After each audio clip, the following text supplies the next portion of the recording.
Wow, what a big deal. In honor of Black History Month, Oklahoma Christian University is hosting two major pioneers in the civil rights movement. Absolutely. One was a teenage activist in the 1950s. The other, an attorney who represented Dr. Martin Luther King Jr. News 9's Heather Hope sat down with them today and joined us live at OC before the event. Heather? Kelly and Robin, tonight the community will be able to hear from the two civil rights legends, Fred Gray and Claudette Colvin, sharing their remarkable stories of their fight for justice.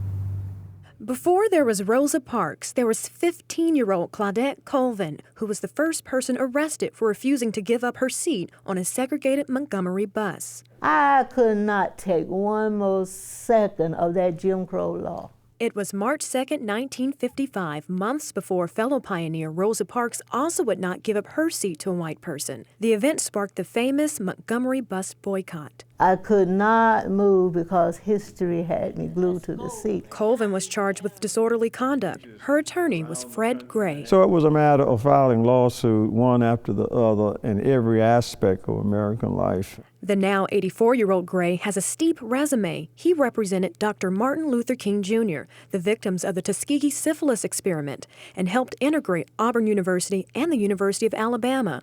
He was portrayed by Cuba Gooding Jr. in the film Selma. Hundreds of people travel across the country. It's a very small role that is shown in the movie.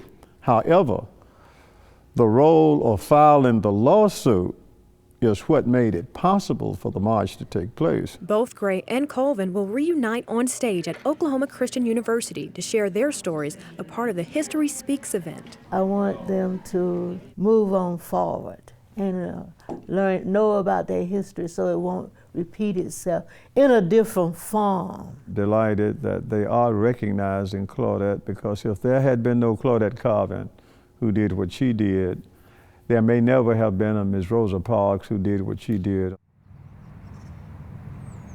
The packed event will begin here at OC at 7 p.m. Live in Edmond, Heather Hope, News 9. What an honor to have them in town. 16 definitely. years old. Can you imagine? Courage. Yes, That's awesome. Indeed. Yeah.